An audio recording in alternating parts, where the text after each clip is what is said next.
Welcome to QA, where tonight the K is silent, as in knits, knots, knackers and knobs. Let's meet a nitwit Sue Perkins. Not a lot, Ross Noble. Slightly knackered David Mitchell.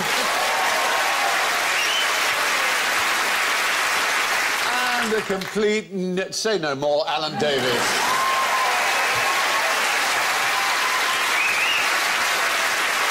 Right.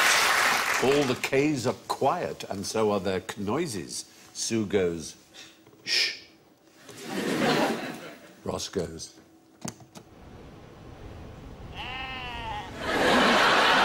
David goes. That was a pin dropping. You could hear it. Yeah. And Alan goes... Silence is gone. Very nice. And how many knots are there in this picture? Silence. Yes. 2.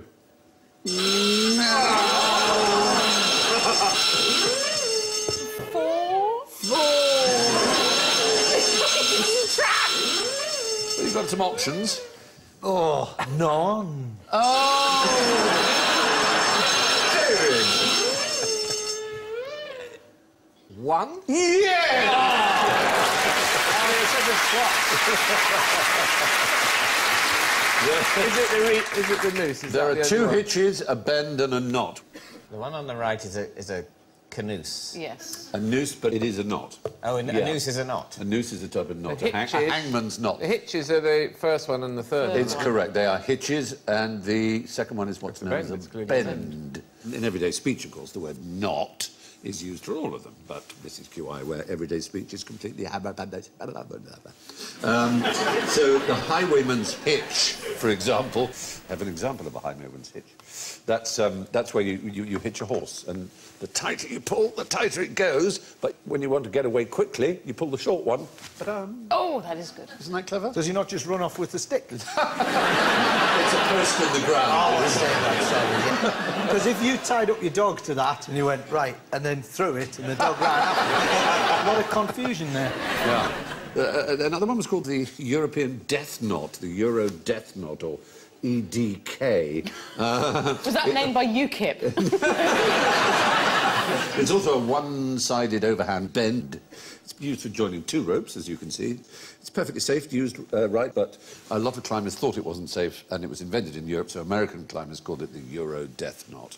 In fact, it's very, very old, and the 5,300-year-old man, Ötzi, who was discovered in the Alps, dead, obviously. Sorry for a moment there. He was preserved. 5,000 years ago. Well, help, would somebody help? He had amongst his possessions a knot tied exactly in that fashion, so it shows that we've been doing it for a very long time. And that would have been before rope was invented. So how we pulled that off? The other hitch we saw was called the snuggle hitch, which is a more secure version of the better-known sailor's knot, the clove hitch. You look at me as if I would know. Sorry, that. Come on, Susan, you know. One of the surprising things about it, because it looks reasonably simple, was that it was invented in 1987. Or at least that's when it was very first introduced into the International Knot Tyers Guild. Did they think they had enough knots? Yeah, no. There are 3,800 in there. We're not going to go through each one of them. So that's a very specific 80s knot. Did somebody go, we need a way of tying down Bananarama? It was a man called Owen Nuttall, anyway, who invented it, and he called it the snuggle hitch. imagine he speaks like that. Well, The snuggle... Nuttall here. He might well do. knot. The hangman's knot is named after one of the most famous hangmen in history, Charles II's hangman. Oh, Johnny... French guy. Johnny Noose. No, because... Oddly enough, his surname is a sailing vessel. Jack... Yacht. Ketch. Jack Ketch. Which, if I'm not mistaken, has a tall mast at the front and a small mast at the back. Very indeed. Yes, I'd just like to put that out. Well done. Thank you. This became pretty much the standard hanging noose that was used because it broke the neck very quickly. So it was a very quick death when you dropped. The drop, as they called it. So, in a way, it was humane. It's good that you say he was an effective hangman, because if you weren't an effective hangman, you're essentially just a bloke that opens a door. You know what I mean? 'Cause where was it?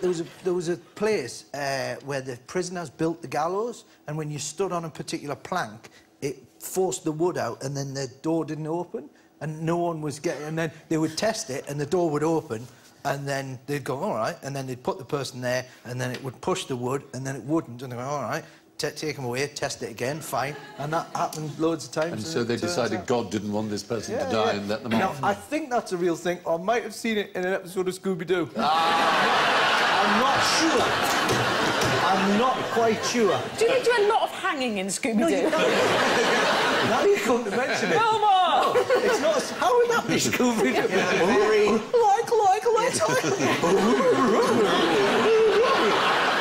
You're Shaggy! It was Mr. Ketch from the Hangman all the time.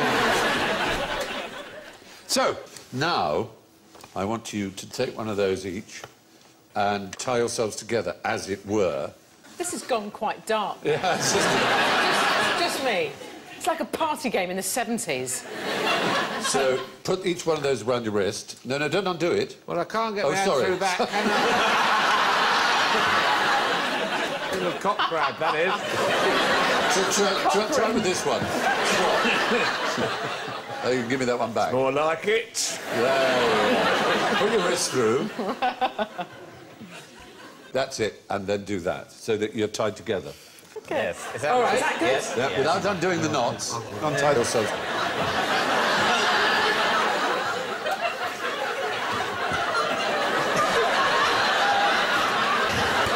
I see. Don't turn around, don't turn around.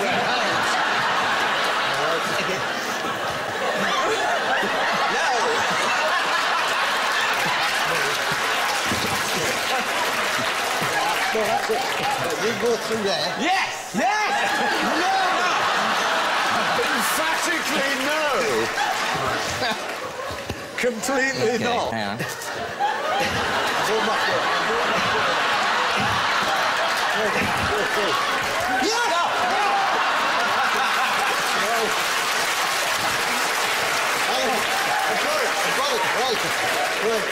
I've got it.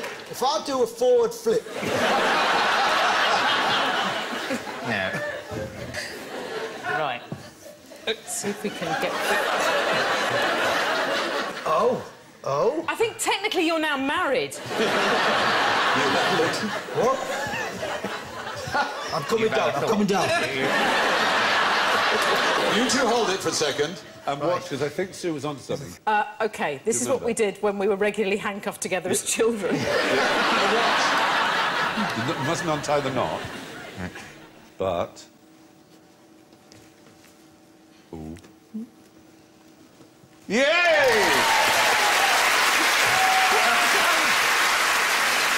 Brilliant.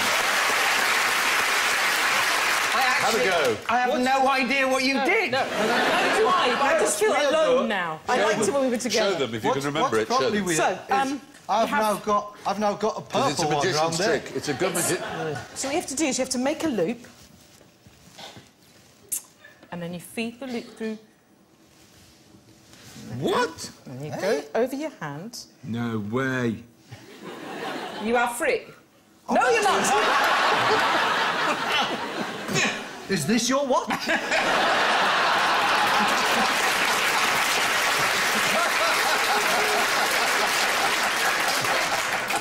Oh, we've given up. We've Hang given on, up. if I take my trousers off... I think we have to call it skip a that. disaster. But well done, Sue Perkins.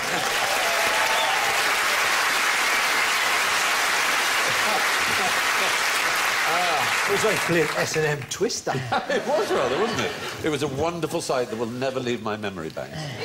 You're now a shoo-in for the 50 Shades of Grey movie, the pair of you. You are. Absolutely. So, if you want to tie the knot at a knobstick wedding, what do you need? A knobstick, knobstick wedding. Yeah. I think I've been to a few of those. It's not an offensive term for gay marriage, is it?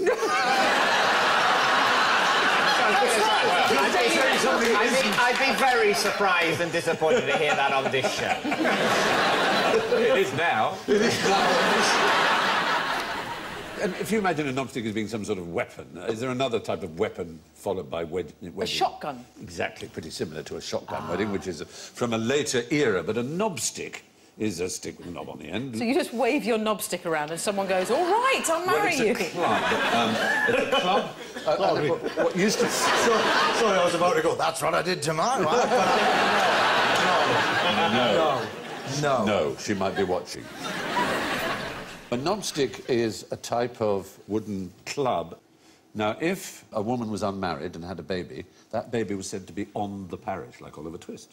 And the parish paid for workhouses and the parish had to pay for the babies. And they didn't like that. So in smaller villages where they knew who the father was, they would force the marriage by threatening them with a knobstick. And that was what a knobstick marriage was. It was an enforced marriage, because the moment a man marries a woman, he is responsible for the baby and the wife. Whereas if an unmarried woman was in the parish was. So it's that simple. There's a description of one here from 1829.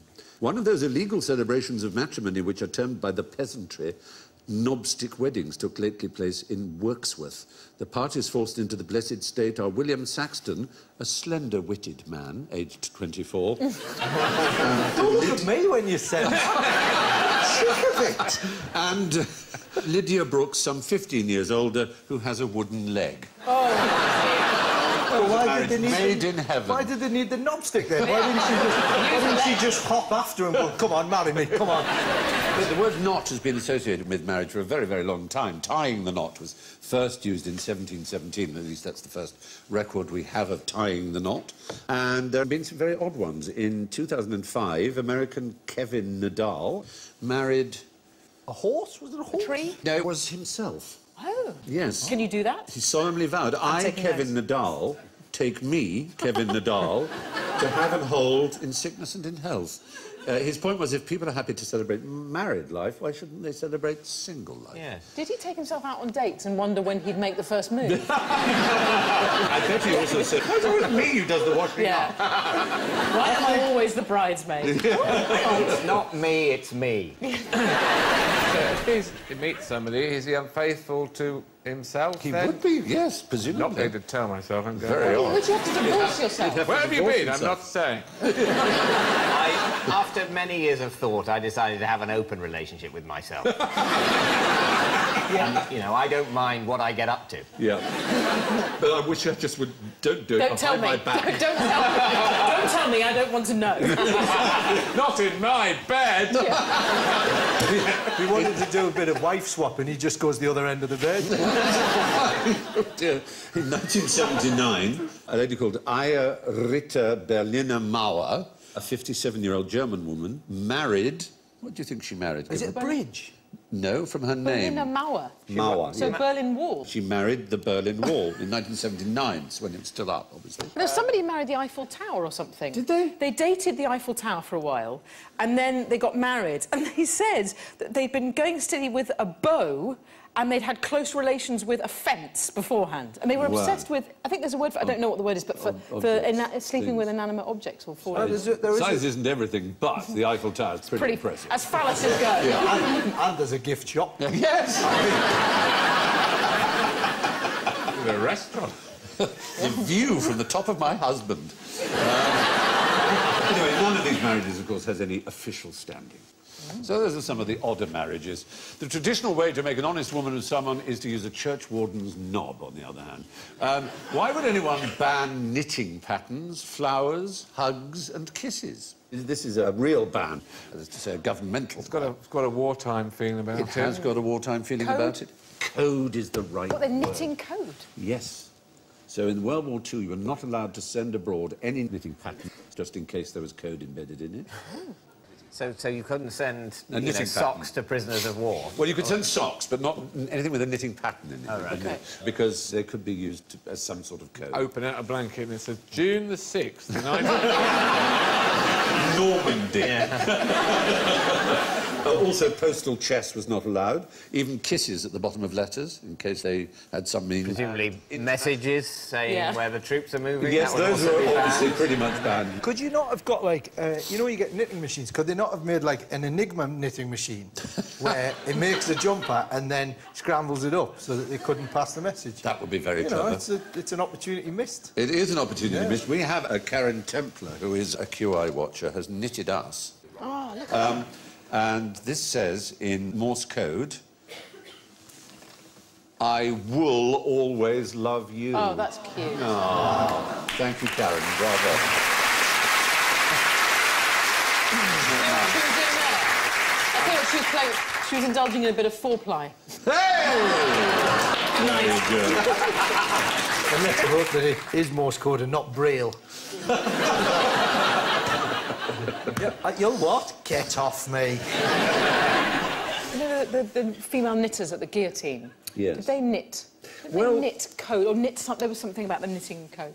The most famous one is Madame Defarge in The Tale of Two Cities, and they were known as tricoteuses, which is the French for knitting women.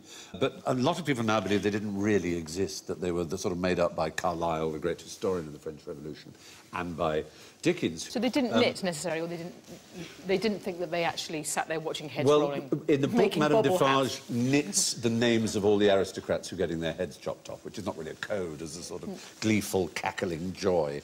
And the original women of the Revolution were called the mothers of the Revolution, and they were much loved. But then they became, during the Terror, they became considered a nuisance, and so they were shut up, and they were forbade to wear trousers.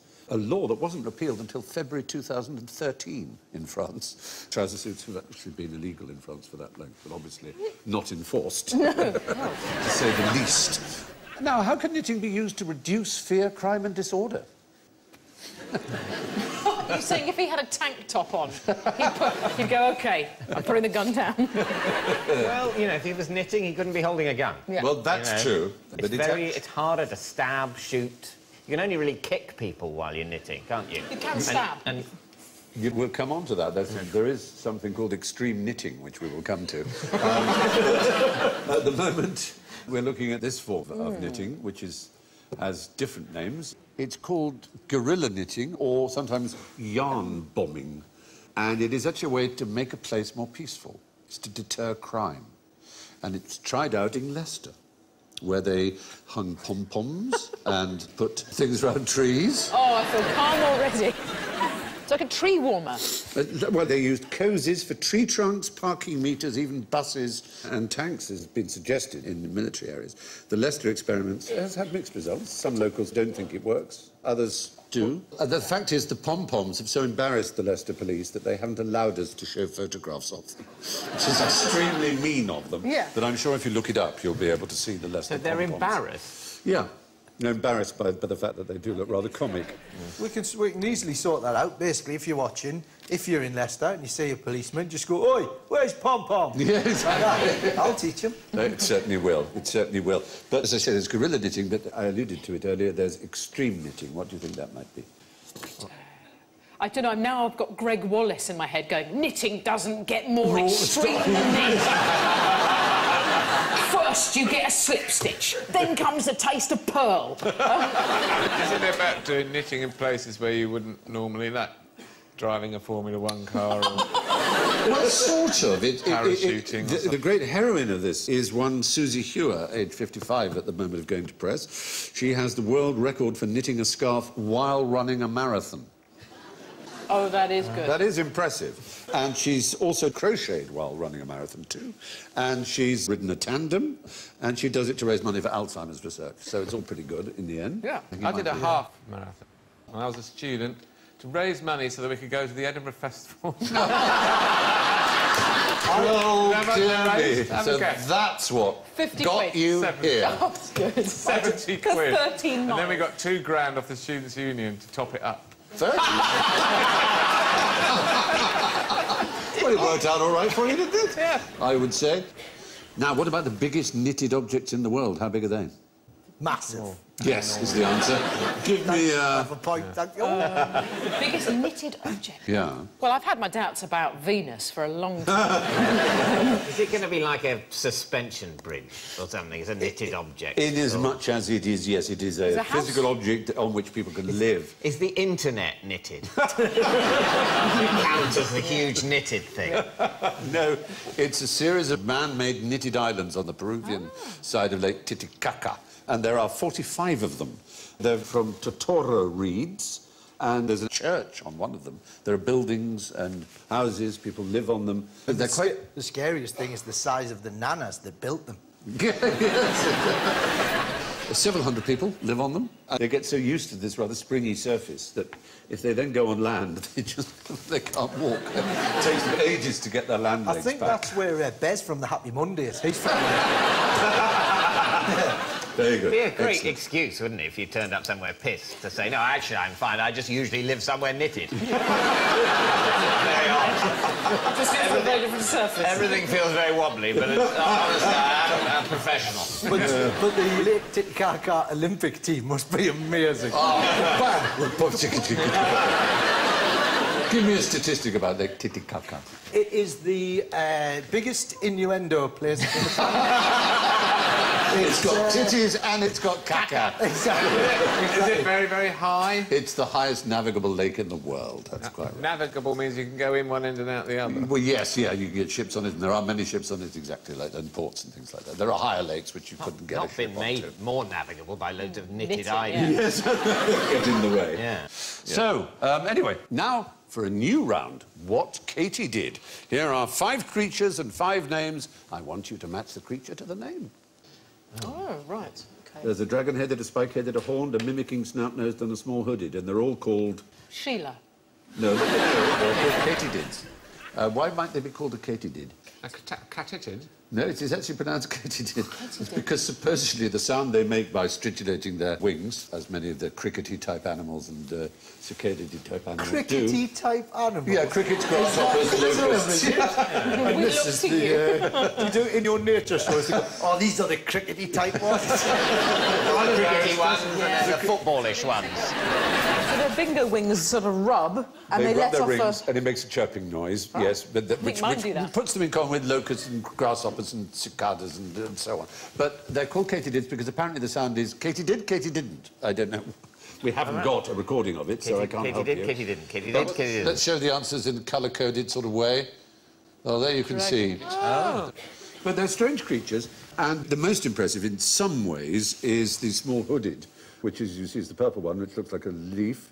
We're looking at it very closely, and it's moving, but it wasn't discovered till 2010. It lived for millennia, and it's not even rare. It's in Australia. It's because its camouflage is so astonishing. The mottling of the leaves and everything else is such that people just don't see It's it. the longest game of hide and seek. Yes, it is. Eventually, what's that glider in there? He says, that's an animal, that's alive. Oh, you got me! Terrifying thing, actually, suddenly to really, you know, that things that we've been looking at for ages turn out to be animals. Yes. You know, that you suddenly you're looking at 4 trees and suddenly you realise, oh no, they're legs. There's another katydid, which does a really extraordinary thing. It's a record in the animal kingdom, as far as we know. It's the male tuberous bush cricket. It has the largest testicles for their weight of any animal. That's 14% of their body mass. 14%? 14%. Go now. It enables them to fertilise as many females as possible. They do this by inserting a jelly-like package. Why are you looking at me? I'm sorry. called a spermatophore into the female. But the back end of this spermatophore, there's this bulging packet of spermatozoic jelly. There's too much of it. It bulges out, and the female reaches back and eats it for lunch. Yes, it is. So it's a romantic dinner for one. So it's a double. Only a man could say that. 40%. The thing about that as a creature, though, is because it's got such massive balls. Like, when you film it close up, it must go like... It must leap. Whoosh. Oh! Oh! Oh, the agony. Every time it lands, Where's it's just... Where's oh. the penis? Is the penis massive? I don't think the penis is as massive as Just the a little testes. thing like that and then 2 like Yeah, it's really... It's quite a powerful squirt, you'd have thought. It could be a mile away. Yeah. Well, there you are. There's your katydid. What's the longest distance of mating in the animal kingdom? What is? Yeah. Gosh, I don't know. Some fish, they put the eggs and then the male fish post. comes along later. They don't even meet, that's do they? You could send by post, I suppose. Well, there's the ninja slug. Well, this is a real thing. A ninja slug? The ninja slug. And it when it's doing the loving, yeah, I'm like a proper Slug expert. lover. Wax on, wax off. Yeah, slug loving. And then instead of getting involved, it comes up and then it fires like all the necessaries towards the lady slug, and she whoof. And then I don't know what it's catches called. it. It's sort of. But she leans backward to catch it. I don't think she's got hands, but she sort of, that's the thing with a slug. If you rush a slug like that, they'll go. Oh, it's that bit. Oh, yes, it is. Just, yeah. And then, Are you yeah. saying it's like meat and two veg detach? Yeah, takes it And off. takes it off and fires it at Takes it off, and it... Again, I'm not sure where I found this out. Scooby-Doo. That is definitely Scooby-Doo. Sort of, it's a bit... And then it... Whoa, like that. I've definitely seen that with Scooby-Doo. And then I think she's like that. Whoo. And she's basically like a goalkeeper, just readying herself. Yeah, honestly, it's like an explosion in an Ann Summers. Well, that's terrific. Well done. There's nothing worse, though, when this slug comes towards the lady and she dives the wrong way. Moving on from the enormous knackers of the katydid. What can you tell me about the royal knackers? Well, I imagine they're pretty toasty right now. Is it where They've got a royal knacker's yard? horses are killed? Yeah. The royal not knacker's yard? Yes, they don't any longer have a royal knackers yard, but they used to. There was, of course, in the Victorian age and earlier, a great need to get rid of horses who had died and to make the most of them. And they went to knackers yards. And there was... into lasagna. And they were made into all kinds of things. And the royal knacker was one John Atchiller, who had the royal warrant from Queen Victoria to knacker her horses. And he was the official horse slaughterer. He's buried in Highgate Cemetery, where there's a tomb with a prancing horse on top of it, like a Ferrari mascot. Is it prancing the other way up? Maybe it's prancing as a sign of revenge. Yeah, maybe. We got you at last, you bastard. Yeah. He had two knackers yards. The first was in Sharp's Alley near Smithfield, and then later near King's Cross at Belle Isle. And they were famously malodorous. You wouldn't want to live near them. Huge copper vats filled with horses being rendered down. But here from 1844 is an extract from Bentley's Miscellany. The knacker's cart arrives in double quick. The mob admires the cart, the royal arms, and the inscription, "Knacker to Her Majesty." The royal knacker, a swell knacker in cords and tops with a bit of butcher's apron, just as big as a bishop's, merely to distinguish his profession, poleaxe in hand, descends from his vehicle. Well, that's pageantry. That's pageantry, isn't it? That's what I want to see televised. David Dimbleby doing the commentary, the slaughtering of the royal horse. Absolutely. Wouldn't be David Dimbleby, would it be Fern Cotton? Oh, everybody People would say, oh, they've ruined the horse slaughtering. They trivialised the knackering. Yes, it used to be so respectful. So much pomp and circumstance. Explain what bit of the horse was bubbling up to the top now. Is it a bollock? Is it an eye? Yes. But they don't know now, these new presenters. Football clubs used horse oil to... I don't stop chafing. Lubricate something. Yes, their boots, actually, oddly enough, to keep their boots supple. Cricket teams rubbed it into their bats, much as they then used to do with linseed oil. Doctors used neat's foot oil to massage a patient's joints after coming out of plaster. You'd use that. Selected bones were sent to knife manufacturers for the handles. Oh, there you are, look. See, horse meat for sale, this store only. With beef, lamb, veal, pork also available. Yeah. He's thinking, well, I won't have The horse looks a bit worried. The horse is deciding which to have. But by strange, I don't know if coincidence or irony is the word, but in 1824 the RSPCA was founded, and there's a plaque to show where it was founded.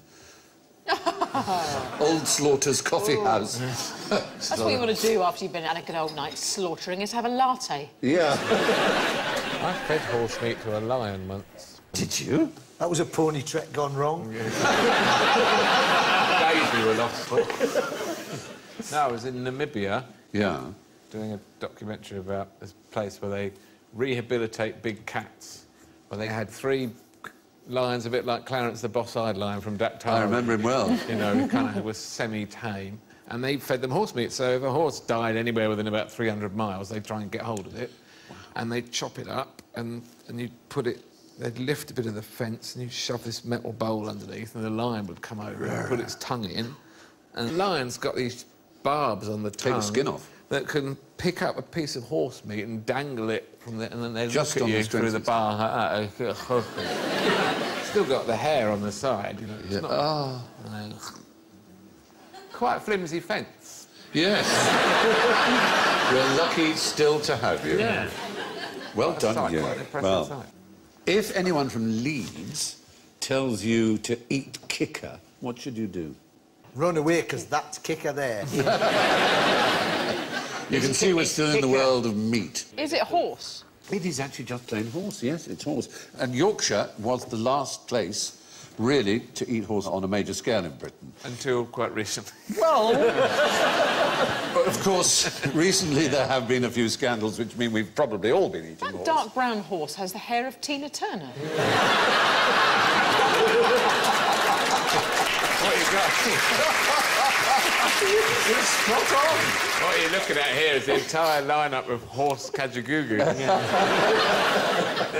You're absolutely right. Really spooky, that. Well, horse was very popular right up till the first millennium, until Gregory III, the Pope, deemed it too pagan. But the Scandinavians had always loved eating horse, and the greatest Scandinavian, as it were, presence in Britain was in Yorkshire. And so it remained as a tradition to eat horse right up until, really, the 30s. And the last butcher selling horse in the county was Arnold Drury in Doncaster, who died in 1951. He proudly advertised Viande de Cheval, meat horse, of super-quality horse flesh. And other butchers called it kicker, more euphemistically. And in the 19th century, rural Yorkshire folk who moved to the city were known as kicker eaters. I've eaten horse. Well, most of us have, apparently, without knowing it. Yes. But you ate it consciously. deliberately. And Yeah. how was it?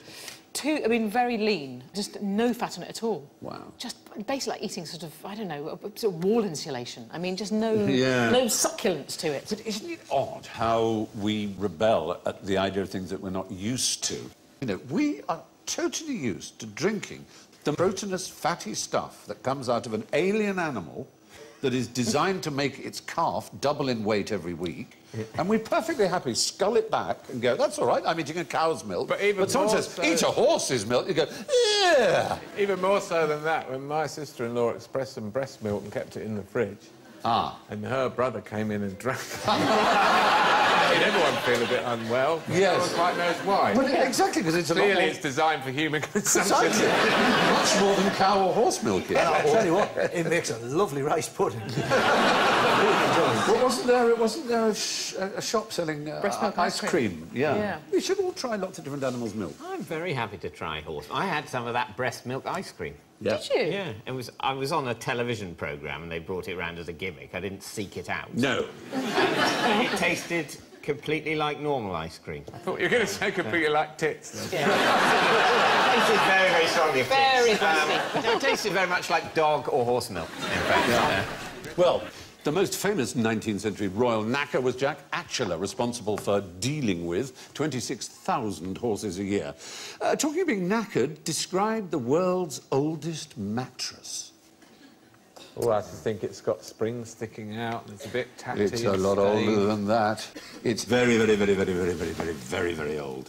39,000 years old, we think. It's in KwaZulu-Natal, in a cave, and it's made of rushes and reeds.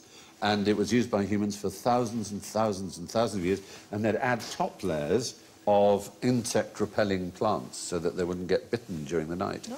So it's a really extraordinary... What was it, a king, a super king? I think probably wider. Californian double king, probably. Oh. Yeah, absolutely. I think I've stayed at that hotel. Compared to apes, of course, humans are relatively hairless. We have two major areas of hair, don't we? We have our little top knot, and we have our little lower down area of hair, both of which can be susceptible to lice. There's the head louse, Which and there's the pubic louse. is actually on known the as- decline. At the Crab, is it? Yes, it is. Yeah. Not so many pubes about these days, are there? Well, because of Brazilians, do you think? No, that's exactly The why. Brazilian has seen... Yeah, because of the, you know, the... Shaving downstairs. Hollywood has seen... And the... Yeah. I'm not sure how I know this, but it's true. Scooby-Doo again. Probably, yeah.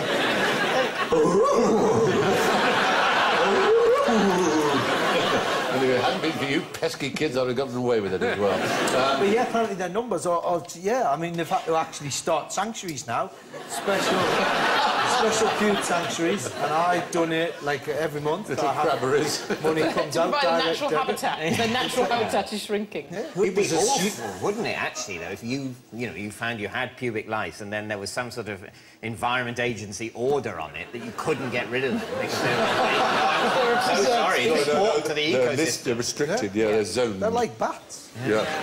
It was assumed that when we were hairier beings, we had various lice on our bodies, and that some of them specialised in the head and began to sort of evolve into head lice, and the others specialised in the pubes and began to evolve into pubic lice. But it's been discovered that they're not related at all, and that our pubic lice are actually related to lice that live on gorillas. Oh. Which asks a rather interesting question as to who was it who made that... David Attenborough. Yep. David No, it was 3.3 million years ago that the jump was made. I think that still works, David. So there's no... So they're down there and up there, no... But, you see, I've got a... They're not related? I've got a sort of nature corridor. Well, you might... I think you'll find they'll try down there and not like it. They'll stay up there. And they'll stay down there. How dare you? That's an area of outstanding natural beauty down there. It's an immense distance, Let's just say an area of special scientific interest. I've had a picnic area put in. I've got a gift shop down there. Coach Park. Oh, my God. There must have been sort of louse meetings, though, somewhere in people's chest hair when the more... Yeah, exactly. The more adventurous of the head lice meet the more adventurous of the pube lice, and... Yeah, you'd imagine. They must have tried mating. To make chest lice. They created a new species, tit lice. Yeah. Just live around the tit area. A titlouse is Titlouse. good. That's a nice Titlouse. thought. I like that, yes. It's almost Beatrix Potter, Yes. isn't it? This is a children's book waiting to happen. It is, absolutely. You're going to do the audio recording. Moving on. What's the oldest profession? Oh, yeah, and we were all terribly frightened of the obviously- prostitute. I hope Prostitute. I'm just shouting prostitute like I usually do. Prostitute. It must be 5 o'clock. Whenever I walk past it in Soho and you see that models upstairs, it would be amazing if you went in there and it was just like a Hornby model Airfix. railway. And just loads of women in their pants just going, come on, it's brilliant. We've got a station box. But it's not prostitution. Is it knitting? No, but you're right, it begins with a silent K. When we made early tools, what do we make them out of? Flint napping. Napping. Yes, flint napping. It seems to be the oldest profession from archaeological digs. We've seen a Homo habilis, handyman. He was an early, smaller version of us, and he napped away at flint to make spearheads and so on. It seems to be in the first job that we know of. But logically, if someone's tried hunting just with a normal stick before he's asked someone to have a go at napping some flint to make his stick sharper. So I reckon hunter's got to be a job pre-napper. Yeah, but you were it was self-employed. Well, you ate the food and you gave it for the family. I reckon they were all probably... None of them were on PAYE. No, I was going to say, is it Even before Hunter, though, surely Spear Caddy. Spear caddy. Who hands the That's true. spear to the hunter. Oh, like a Spear caddy. Caddy, could I have the number 4, please? Of course, you know, you don't have a thing without a woodcutter. Yes, you've got to have one of those. You're right. But anyway, flint napping was certainly an old... Older than... All of this is before Certainly the prostitute. oldest one with the silent K. Yes. Yeah. Is there a word for prostitute that begins with a silent K? I don't know the one. Probably. Knob gobbler. Wow, that was good. That was fast. Yeah, well, the oldest human occupation we have evidence for is flint napping. Now, what should you watch out for when handling these? Oh, Roses, is rose stems. Old women with secateurs. Well, that's one thing. And what else? What else might harm you if you tried to pick them? The thorny bit. No, roses don't have thorns. Thorn do, bushes have roses. Is that it? Is that the truth? No, on roses they're called... Prickles. Prickles. Well done. Absolutely right. They're not thorns. A thorn is a very specific thing botanically. Thorns are modified branches or stems, and prickles are part of the plant's skin, which is what those are. They come out from it. So when Bon Jovi sang Every Rose Has a Thorn, They were he lying. made an absolute fool of himself. They did. Every rose has a prickle. That'd be great, wouldn't it, if you went to a Bon Jovi gig and every rose has a whoop, whoop, whoop. You've got to invite him on the show, I think, and you're absolutely right. So let's see if we learn something tonight. I'm going to show you something. And tell me, is there a thorn in this picture? There's not one on the rose. No. Well, you said no, didn't you? But you were more accurate. You said there's not one on the rose. But is there one on the crown? No, there's one on the crown either. One on the grass? Oh, Alan, you were the only person on the programme where we covered this. There is no such thing as ye olde rose and crown. It's the old rose and crown, and the letter Y is called a... Thorn. Thorn. The letter is the thorn. So the Y is called... A thorn, yes. A thorn. It's a When you th see sound. that, you There don't was a say yod. ye, you say the. The. It doesn't say... When people say Just ye the. olde, they're completely wrong. It's the. I will never get it wrong again. So you no longer have to say ye olde tea shop. It's the olde tea shop.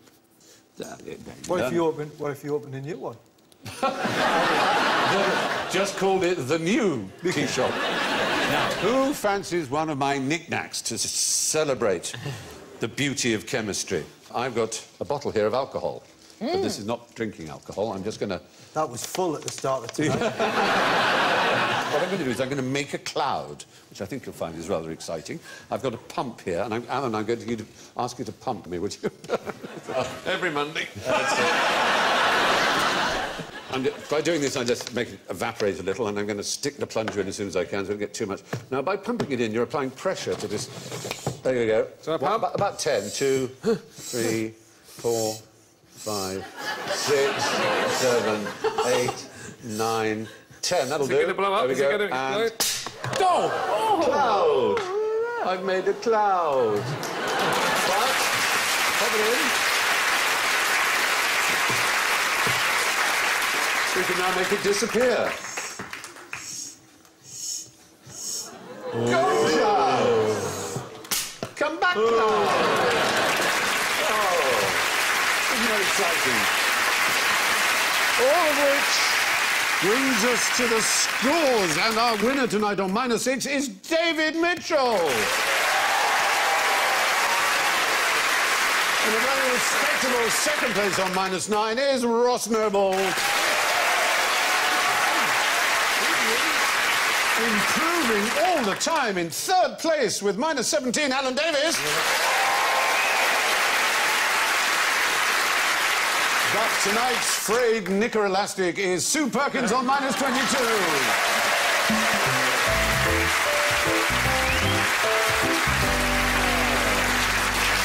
Well, that's all from Sue, David, Ross, Alan and me. Good night. Actor John Hannah guest hosts Never Mind the Buzzcocks next, in another chance to see the start of the new